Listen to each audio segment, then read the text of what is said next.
nuestro próximo invitado. Presidente y director ejecutivo de la Fundación Nacional de Discapacitados, Alejandro Hernández, a quien saludamos a esta hora de la tarde. ¿Cómo estás? ¿Qué tal, Frecia, Alejandra? Un gusto saludarlas en esta mañana fría, pero que vamos a entibiar con un tema tan apasionante, ¿no? Y tan cálido también, ¿no? Personas. Faltó calidez, es un tema para... bastante cálido y muy movedor, ¿no? Faltó calidez, Alejandro, para integrar a las personas con discapacidad, o por lo menos tener un datos que nos guíen para tomar políticas públicas al respecto. Sí, faltó. Yo diría que la discapacidad más grande que podríamos enfrentar las personas es la discapacidad empática. Pero no solamente faltó empatía, sino que también faltó poner en práctica aquellas convenciones internacionales que el mismo Estado de Chile ha firmado. Recordemos que en marzo del año 2007 el Ministerio de Desarrollo Social, aquel llamado Mideplan en ese tiempo, firmó en las oficinas de la ONU en Nueva York la Convención Internacional por los Derechos Humanos de las Personas con Discapacidad. Recordemos también que hay una ley, la Ley 20.422, que data del año 1994, es decir, ha pasado bastante tiempo como para que ya los organismos públicos la hayan entendido en primer lugar, luego asimilado, para luego ponerla en práctica. Yo creo que estamos en tiempo de ponerla en práctica. Entonces, en este contexto de firmas de tratados internacionales y de leyes nacionales, mencionar también la ley Zamudio, ¿no?, antidiscriminación, no hay motivo alguno, no hay excusa que justifique la ausencia de preguntas sobre discapacidad en el censo 2017, más aún cuando las preguntas hoy excluidas fueron tan bien elaboradas gracias a un trabajo colaborativo con el Washington Group on Disability, me disculpan el inglés, que trabaja para lograr cifras reales en países latinoamericanos. Junto a este apoyo internacional, entonces finalmente se logró un acuerdo sobre qué y cómo preguntar, porque también en aquel tiempo, en el censo 2012, se consultaba el INE, bueno, ¿qué vamos a preguntar y cómo lo vamos a preguntar? Entonces, gracias a este trabajo colaborativo, finalmente surgieron las preguntas, entonces que era una consideración muy importante, aunque poco conocida en ese momento, pues se trata de una amplia diversidad, hay que considerar las personas con discapacidades de todo tipo. Alejandro, frente a lo que tú señalas, las autoridades argumentan que no era necesario hacer preguntas en el censo porque hace muy poco tiempo se conocieron los resultados del segundo Estudio Nacional de Discapacidad, que es la radiografía más completa que puede haber y que le ha permitido a las autoridades desarrollar políticas públicas para esta población. Mira, para nosotros como Fundación Nacional de Discapacitados, el segundo Estudio Nacional de la Discapacidad arroja resultados bastante parciales, ¿no? El Estado, que hoy excluye a la población con discapacidad en este cuestionario censal, debe responder también por qué aplica un segundo Estudio Nacional de la Discapacidad, cuyos resultados conocimos recién el año pasado, excluyendo deliberadamente a la población de 0 a 18 años. Entonces, ¿qué pasa con las madres de niños con discapacidad? ¿Qué pasa con los familiares de esta gran población de infancia que presenta discapacidad, sin embargo, no son retratados en este segundo estudio? Por lo tanto, es un estudio incompleto, ¿cierto?, con resultados parciales y además que tardó más de 10 años en ser nuevamente aplicado, porque recordemos que el primer Estudio Nacional de la Discapacidad fue realizado en el año 2005 por el Fondo Nacional de la Discapacidad. Entonces,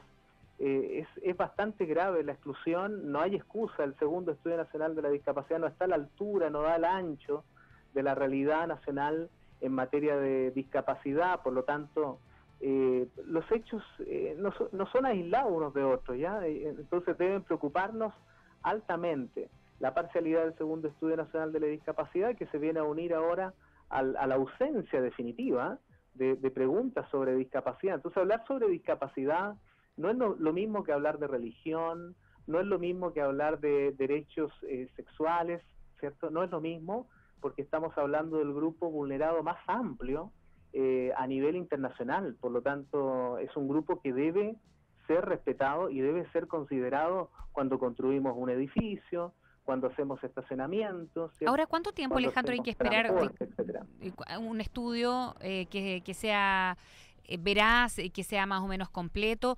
sumando al que te mencionaba Alejandra y al censo propiamente tal, al anterior, ¿no? Con los datos que hay hasta hace 10 años. ¿Cuáles son las cifras que se manejan actualmente?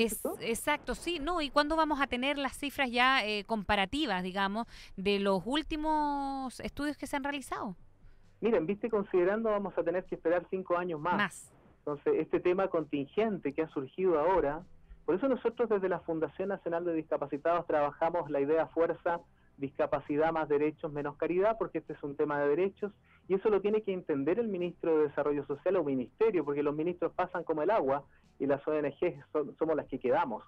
Entonces tiene que entenderlo el Estado de Chile, ya que la discapacidad no es un tema más, tiene que entenderlo los futuros candidatos a la presidencia, los actuales candidatos a la presidencia. La discapacidad no es un tema más, sino que es un tema fundamental que aborda más de 3 millones de personas con discapacidad en Chile. Fíjate, Frecia, Alejandra. ¿Más de 3 millones? ¿Más de 3 millones? Más de 3 millones. Estamos hablando del 20% de la población que quedó fuera del censo.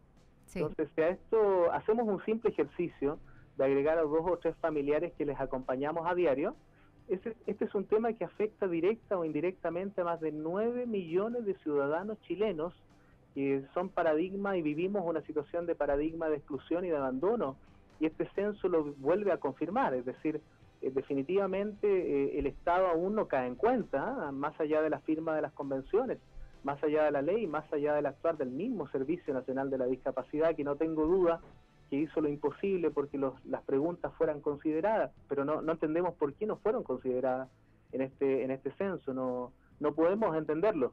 De Alejandro, hecho, bueno, la otra explicación que se da es que sería un censo abreviado, ¿no?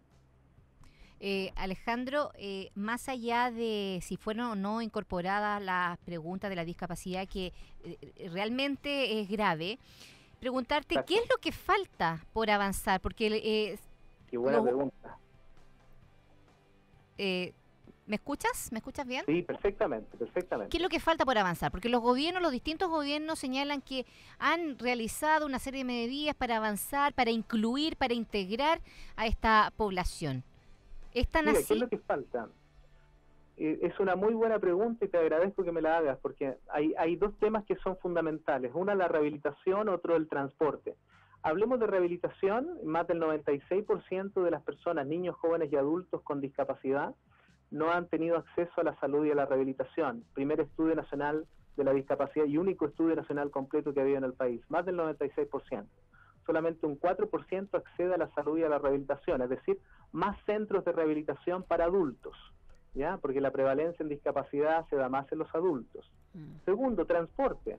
Un Transantiago que observamos hoy que le van a poner nuevamente torniquetes a los accesos, impidiendo el acceso de sillas de ruedas, ¿cierto? Al menos por uno de los accesos de los buses.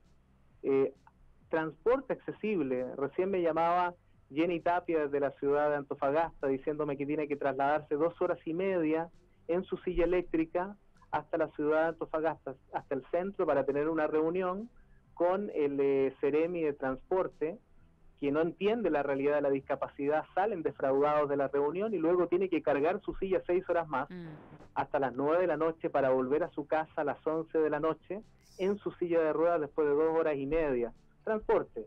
Exacto, en tercer lugar, trabajo, que hoy día hay una ley de cuotas aprobada, no sé si ustedes saben, sí, claro, que las empresas nacionales y extranjeras, al igual que los organismos públicos, van a tener que incorporar al menos a un 1% de los trabajadores del staff. Es decir, todas las empresas que tienen más de 100 trabajadores van a tener que reservar el 1%. Entonces, salud, en resumen, transporte, 2, 3, trabajo. Pero todo esto implica una labor, te digo, de educación y de promoción de derechos. Echamos de menos spots publicitarios en televisión, en radio, por ejemplo. Este es un buen momento para sacar un spot en televisión para que las empresas logren entender las capacidades del trabajador con algún tipo o grado de discapacidad, cómo estos mejoran las relaciones al interior de las empresas, cómo motivan y dinamizan al personal interno, cómo mejoran la productividad finalmente en las empresas. Cenadis, vamos, que se puede hacer un spot radial también, ¿no? Frecia Alejandra. Sí, la verdad es que falta hay, educación. Alejandro, hay varias tareas pendientes. Vamos a ver entonces cómo avanzamos en estos temas. Alejandro Hernández, presidente y director ejecutivo de la Fundación Nacional de los Discapacitados, a quien agradecemos tu contacto a esta hora aquí en Gente al Día. Muchas gracias. Gracias a ustedes. Que estén Gracias, bien. Alejandro. Buenas tardes.